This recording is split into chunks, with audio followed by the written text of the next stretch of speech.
Alright guys, so I'm just doing this little video here. I'm working on the shock tech video and leaf spring tech video because I know I had a bunch of people when I made that post. I am working on it. Uh, I've been working a lot with everything. We've had deep freeze here in West Virginia where I live, and I've just been working, trying to keep stuff not just at work but at my house as well. Everybody's water lines are freezing and breaking. All of my drain lines at my house are freezing up. So it's just a constant battle against the cold and everything right now. But you know, I take care of helping take care of 4 facilities, maintenance and stuff for work. So I'm getting limited time and getting home really late from work. Because I got a lot of stuff going on. So I finally got a little bit of time to do this video here. And I wanted to focus on getting exact axle offsets for this Hg build before I really dove down into it. So I know we've been working on the clone axles, and I know a lot of people probably wanted to see those clone axles go in a build, and we'll put them under something. We will put those clone axles under a truck and run them and see if they hold up. But right now, what I was looking at and then researching some more, actually, if you check him out, Dennis Dempsey on YouTube here, he's the one that helped me fall in love with these Hg trucks, or the P407s and stuff. He's got tons of videos on his YouTube channel on these Hg P407s and the bruisers and stuff. Guy's an inspiration, in my opinion, and he should have millions of followers on his YouTube channel. Great guy. I've talked to him, messaging back and forth, just, inquiring about some things because, he was one of the first ones, I think, that started covering a lot of these trucks in depth. And he comes way back from the Tamiya stuff, so, he knows what he's talking about. He knows what he's doing. He's got all kinds of custom builds and stuff on his channel, so guys, go check him out if you don't, anybody on my channel that don't watch him, man. He's got crazy great stuff on there. But he ran into the same problem I started figuring out on this Hg P407, and the bruiser is going to be the same. So the axle housings on these trucks they're offset a little farther than the Yota 2s from RC 4-wheel drive, okay?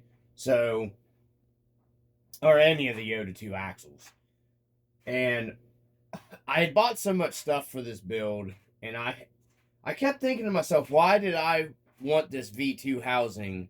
Because this front one you see sitting right here is the new RC 4-wheel drive, the version 2 that comes off the 1982 truck, and it's got the leaf under. So, and I think I had figured this out early in the build when I had bought this, and I kept looking. So we got the clones all shimmed up and ready to go, and I had a subscriber asking about the modification of the axles in the front of this, putting CVDs and stuff in them. I'm going to do a video for you, RC Brother, and I'll show you how you can modify the RC 4-wheel drive axles to fit in the clone housings here on these. So back into it, this is the front clone. And what I ran into here, measuring everything, when you set this, the clone will fit and it will work on the front of this Hg truck, okay? You can put this under this Hg truck. The problem that you get is the Hg front axle pumpkin here is offset to the driver's side, passenger side, I'm sorry, because it's upside down, a little more than, wait a minute, would it be drivers or passengers? Flipped around. Yeah, it'd be passengers. So it's offset to the passenger side a little bit more. My 82 is this. So your standard, this is basically your standard Yota 2. What it does is it's going to, your drive shaft line, which will still work, but it's going to move it in closer to your transmission. And when your suspension cycles, you're going to run into an issue because this drive shaft almost touches it in the Hg even. There's actually a recessed portion right here where this drive shaft sits in like perfectly, like a gollied out place. So this it probably wouldn't have been a terrible issue. I mean, you know, I'm sure it wouldn't have been any kind of where it would have bound up and broke anything, but it would have still hit the transmission, especially if you're going to end up lowering this truck down for a super scale. So here's what I found to fix this. This is why I bought the V2, because the V2, how RC four-wheel drive designed it, gives it that offset all the way the opposite direction, right? So it's all the way the opposite direction to clear your servo, so you don't got to have a bunch of servo spacers and all that stuff, so you get more clearance on your pumpkin or your axle. So in order to take advantage of that, and I'll show you what I ended up doing, it worked out perfect with the standard Yota 2 RC four-wheel drive back axle that I had already. And I know we said a budget build, but in my opinion, to get it right, I'll spend a little extra money.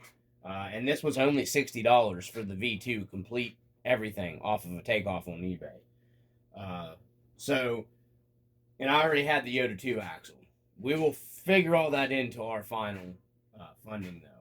So the rear axle and the front axle, what I've done is I've made sure they're running in the right direction and how they're going to be mounted in the truck so you don't get binding. Because what you got to end up doing is I took your diff cover off the front, and I took the diff cover, the pumpkin for your output shaft, for your pinion gear mounts in, and I just flip the axle this way, and you still get all your steering. Nothing's changed there. We didn't flip the axle around. It stayed where it was at. I pulled the cone for your pinion, moved it to the back, flopped it on this side to where the entire offset is facing as far over as it'll go, and then you'll just put your cover back on your housing. Boom, you're done. It's a done deal in the front. That's all you got to do. You literally just take your axle and take your cone, flip it around, put it in the back part, and move your cover would have been the back to the front. That's all you got to do. You don't got to flip your internal diff gears or anything. You don't got to touch any of that stuff. You just flip-flop your diff cover and your cone, and everything is golden candy raindrops. Okay? There's no problems. Everything runs smooth. And it'll give you your complete offset that you need here to where your drive shaft will sit straight down. It's actually a little bit better in line than what you even get with the Hg axles. There's a little turn up right here. You don't know if you can see it, but it actually puts it a little farther, just a teeny bit, like maybe 1 millimeter over more to give you even more clearance. So the V2 axle is going to be the perfect fit for the front. And then you can actually still use your shock mounts on your front axle if you wanted to mount your stock shocks. You wouldn't even have to worry about using this stuff here, which I'm not going to. I'm changing all the shock mounts anyways. But you can reuse your stock shock mounts, all your stuff, both the Yota 2 right into the front of this thing. So, and that's with your front axle. So the back axle is a little more in depth with the RC four-wheel drive, okay? You guys are going to have to take your rear axle, and what I ended up doing was pulling my pumpkin cover, the cone, with your pinion gear off, separated the differential housing, took everything out, literally flipped it to the other side. RC four-wheel drive is nice because they make this to where you can flip your internals around. I was talking to a friend the other day trying to explain that to him. I don't know if he'll watch this video or not. He finally figured it out to where he could run his axles that he had bought, because he bought a set of these to use in a build. And I was trying to explain to him, because these are cut the same way. You can flip everything internally on those axles and run them back asswards. And it's no big deal because I'm going to be running a 2-in-1 in the build. So all I got to do is reverse my rotations if I have to on my programmer. So it's not going to be a problem if everything runs backwards on your differentials. So it's not going to matter. So anyways, what I ended up doing was flipping the internal drive gears here on the rear. You take your ring and pinion, you take your pinion, your axle, or your ring gear and everything, and you just flip it to where it sets on this side instead of this side. So see how that housing's cut out. You'll flip it from here to here, okay? And then you'll take your cone for your pinion, and you'll just flop it, put it back on, bolt it down, and then your cover goes on the back, just vice versa. So, and that way, I got that drive shaft hooked up in the middle because I'm making sure that there's no binding going through my axles, spinning these forward, backward, to make sure there's, you know, because you got to be careful. You got to make sure they're matching. And what you end up getting, excuse me, what you end up getting is your front axle right here. If you'll look, this is your ring gear on your Hg axle, and then your ring gear over here, your pinions right here. You get exact same positioning with this setup as what you get here. So you're not messing with any of your nothing, directional stuff, none of that shit. So you got your pinion coming in here. You got your pinion coming up here. It's on this side of your ring gear. You've got your pinion coming in here. You got your pinion coming in here, and you got your ring gear. So everything is matched. Driveline to driveline for the Hg now. Everything's perfect centered where it came out of the box, but you've got Yota 2 axles, and you've got the beefier knuckles on the V2, so you're not going to have to worry about stripping your shit out or anything. You're not your stuff here on your, because RC four-wheel drives, I don't know, a lot of people probably watch my channel. Some people probably watch it now. People complain about stripping out. My buddy just stripped one out, but it wasn't because it was a faulty part. Whoever he got the truck used off of didn't put Loctite in it, kept cranking them down. But you end up with a heavier duty axle housing on the V2. It's made a lot better. So you get the beefier axle in the front. Already has XVDs in it. If you buy the takeoff like I did, it already has XVDs in it. So you get, you know, crazy stupid steering angles without any kind of binding or anything like that. And they're heavy duty XVDs. These look a little heavier duty than the originals to me. And then, you know, the rear doesn't really make a shit a bit of difference to me. You know, I'm probably going to go ahead and buy a set of helical cut gears because RC four-wheel drive sells helical cut gears because I'm going to be beating on this truck when I start running it. And I'll just get them and put them back. I'm not putting them in right now. I'll wait for these to blow apart. Because this is going to be like my scale crawler basher.